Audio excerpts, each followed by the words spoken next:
بسم اللہ الرحمن الرحیم۔ رزق کے 16 دروازے۔ اللہ تعالیٰ نے رزق کے 16 دروازے مقرر کیے ہیں اور اس کی چابیاں بھی بنائی ہیں۔ جس نے یہ چابیاں حاصل کر لیں وہ کبھی تنگ دست نہیں رہے گا۔ پہلا دروازہ نماز ہے۔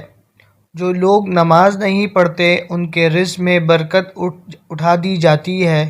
وہ پیسہ ہونے کے باوجود بھی پریشان رہتے ہیں۔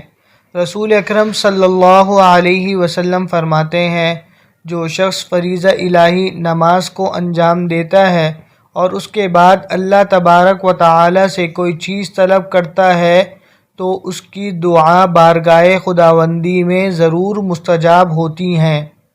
دوسرا دروازہ استغفار ہے۔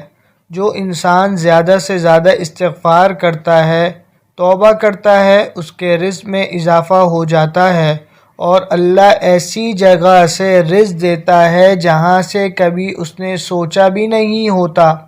عبداللہ بن عباس رضی اللہ تعالی عنہما فرماتے ہیں کہ رسول صلی اللہ علیہ وسلم نے فرمایا، جس نے استغفار کو لازم کر لیا تو اللہ تعالیٰ اسے ہر غم اور تکلیف سے نجات دے گا اور ہر تنگی سے نکلنے کا راستہ پیدا فرما دے گا اور اسے ایسی جگہ سے رزق عطا فرمائے گا جہاں سے اسے وہم و گمان بھی نہ ہوگا۔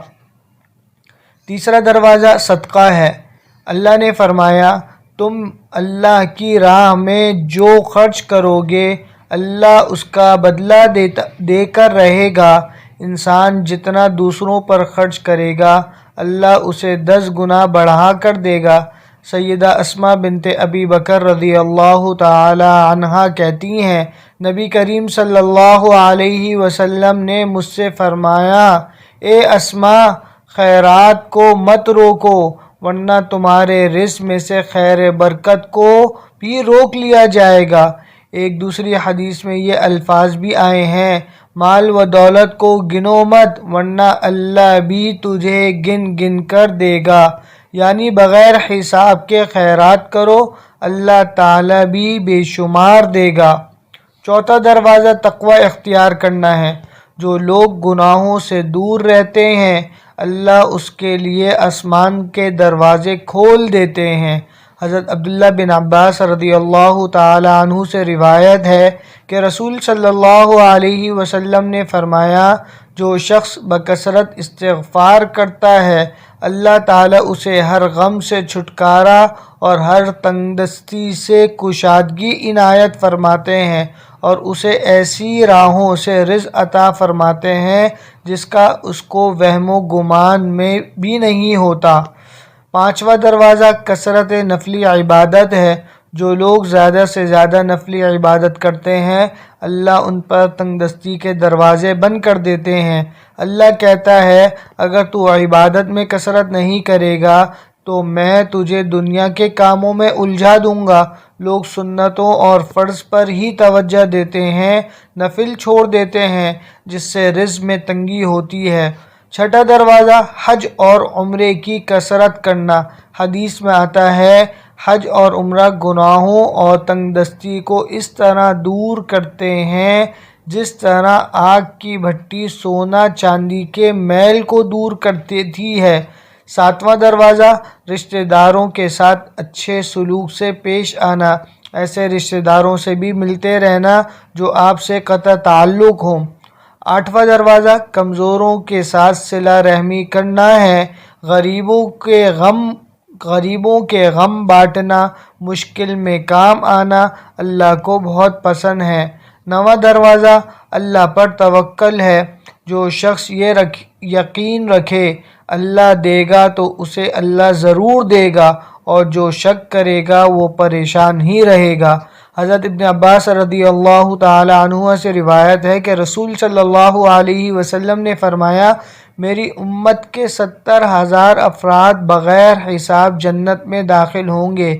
یہ وہ لوگ ہوں گے جو نہ غیر شرعی جھاڑ پھونک کرتے ہیں، نہ بدشگونی لیتے ہیں اور اپنے رب پر بھروسہ ہی کرتے ہیں۔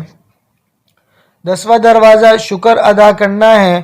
انسان جتنا شکر ادا کرے گا اللہ رزق کے دروازے کھولتا چلا جائے گا۔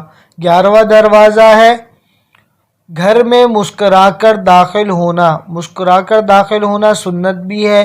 حدیث میں آتا ہے کہ نبی صلی اللہ علیہ وسلم نے فرمایا، اللہ فرماتا ہے رزق بڑھا دوں گا جو شخص گھر میں داخل ہو اور مسکرا کر سلام کرے۔ 12واں دروازہ ماں باپ کی فرما برداری کرنا ہے۔ ایسے شخص پر کبھی رزق تنگ نہیں ہوتا۔ حضرت انس رضی اللہ تعالی عنہ فرماتے ہیں کہ حضور اقدس صلی اللہ علیہ وسلم نے فرمایا، یعنی جو شخص یہ چاہتا ہے کہ اللہ اس کی عمر دراز کر دے اور رزق میں اضافہ فرمائے تو اسے چاہیے کہ وہ اپنے والدین کے ساتھ بھلائی کا معاملہ کرے اور رشتہ داروں کے ساتھ صلہ رحمی کرے۔ 13واں دروازہ ہر وقت باوضو رہنا۔ جو شخص ہر وقت نیک نیتی کے ساتھ باوضو رہے تو اس کے رزق میں کمی نہیں ہوتی۔ حضرت انس بن مالک رضی اللہ تعالی عنہ فرماتے ہیں کہ حضور صلی اللہ علیہ وسلم نے ان سے فرمایا، اگر تم سے ہو سکے تو ہمیشہ باوضو رہا کرو، کیونکہ اگر کسی شخص کو باوضو ہونے کی حالت میں موت آ جائے تو اسے شہادت کا درجہ حاصل ہوگا۔ 14واں دروازہ چاشت کی نماز پڑھنا، جس سے رزق میں برکت پڑتی ہے۔ حدیث میں ہے چاشت کی نماز رزق کو کھینچتی ہے اور تنگ دستی کو دور بھگاتی ہے۔ 15واں دروازہ روزانہ سورہ واقعہ پڑھنا، اس سے بھی بہت رزق بڑھتا ہے۔ حضرت ابن مسعود رضی اللہ تعالی عنہ سے روایت ہے کہ رسول صلی اللہ علیہ وسلم نے فرمایا، جو شخص رات میں سورہ واقعہ پڑھتا ہے وہ کبھی بھی فاقے کی حالت کو نہیں پہنچتا۔ حضرت ابن مسعود رضی اللہ تعالی عنہ اپنی صاحبزادیوں کو حکم دیا کرتے تھے کہ وہ ہر رات میں سورت پڑھا کریں۔ 16واں دروازہ اللہ سے دعا مانگنا۔ جو شخص جتنا صدق دل سے اللہ سے مانگتا ہے اللہ اس کو بہت دیتا ہے۔ اللہ رب العزت عمل کرنے کی توفیق عطا فرمائے۔ وآخر دعوانا ان الحمد للہ رب العالمین۔ Subscribe now and press the bell icon. Never miss an update.